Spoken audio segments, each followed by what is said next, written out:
नमस्ते, यहाँहरूलाई मेरो नेपाली किचनमा स्वागत छ। आज म यहाँहरूमाझ स्पाइसी चिकन विङ्ग्सको रेसिपी लिएर आएकी छु। यसरी बनाएको चिकन विङ्ग्सको स्वाद चाहिँ एकदमै मिठो हुन्छ र हजुरहरूले घरमा सजिलैसँग बनाएर पनि खान सक्नुहुनेछ।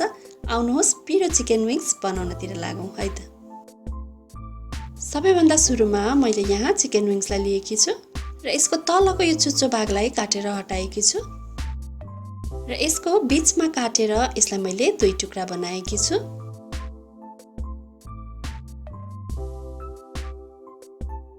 अब यसरी नै मैले यहाँ सबै चिकन विङ्ग्सलाई काटिसकेकी छु। अब यसमा मैले आधा कप दहीलाई पनि राखेकी छु। स्वादअनुसार नुनलाई पनि राखौँ। 1 ठुलो चम्चा रातो खुर्सानीको धुलोलाई पनि मैले यहाँ राखेकी छु। 2 चम्चा अदुवा लसुनको पेस्टलाई पनि यहाँ राख्नुपर्छ। अब थोरै मरिचको धुलोलाई पनि यहाँ राखेकी छु। आधा कागतीको रसलाई पनि यहाँ निचोर्नुपर्छ। अब यसलाई राम्रोसँग मोल्नुपर्छ।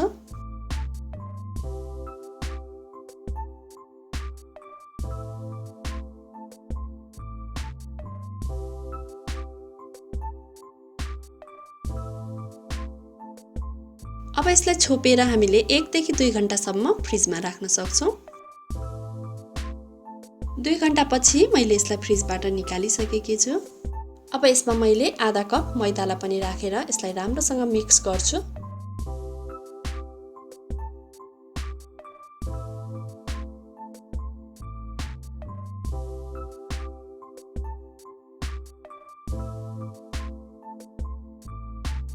यहाँ चाहिँ मैले चिकन फ्राई गर्नका लागि कराईमा तेललाई तताइसकेकी छु। तेललाई हामीले मिडियम टु हाई फ्लेममा तताउनु पर्छ र तेल राम्रोसँग तातिसकेपछि यसमा म एउटा गर्दै चिकन विङ्ग्सलाई राख्दै जान्छु।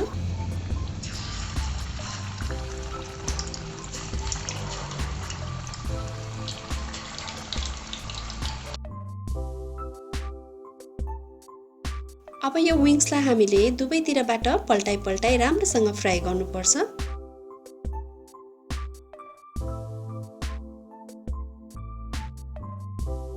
अब चिकन विङ्ग्स राम्रोसँग डिप फ्राई भइसकेपछि यसलाई तेलबाट बाहिर निकाल्नुपर्छ। यहाँ मैले सबै चिकन विङ्ग्सलाई फ्राई गरिसकेकी छु।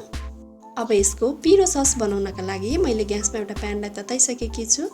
यसमा थोरै मात्रामा तेललाई राख्नुपर्छ। तेल तातेपछि यसमा मसिनो गरी काटेको लसुनलाई फुराउनुपर्छ।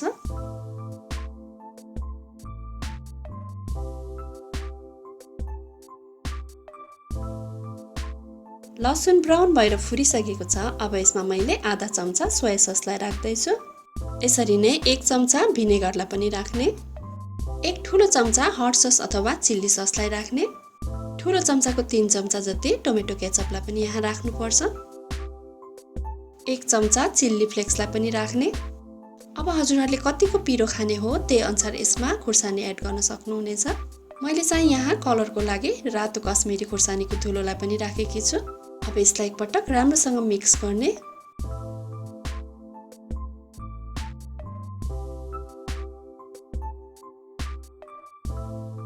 र थोरै मात्रामा नुनलाई पनि मैले यसमा एड गरेकी छु।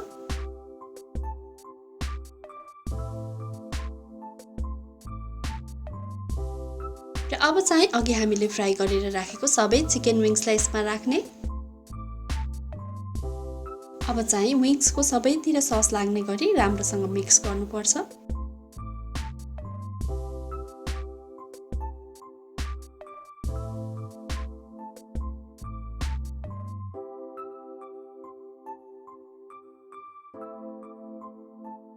र अन्तिममा यसको माथिबाट मैले अलिकति सेतो तेललाई पनि राखेर यसलाई राम्रोसँग चलाइदिएकी छु।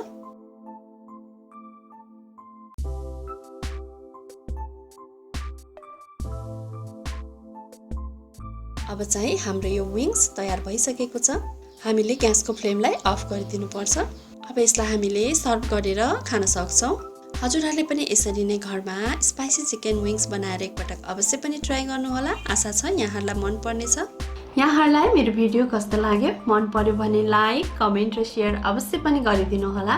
यहाँहरूले मेरो नेपाली किचनको फेसबुक पेज र इन्स्टाग्राममा पनि मलाई फलो गरिदिनु होला र यदि च्यानललाई सब्स्क्राइब गर्नुभएको छैन भने सब्स्क्राइब गरेपछि छेउमा रहेको बेल आइकनलाई अवश्य क्लिक गरिदिनु होला। यसले गर्दा मेरो नयाँ नयाँ भिडियोहरूको नोटिफिकेसन यहाँहरूमाझ सजिलै आउने गर्छ। हवस् त, यहाँहरूको दिन सुखमय बितोस्। धन्यवाद।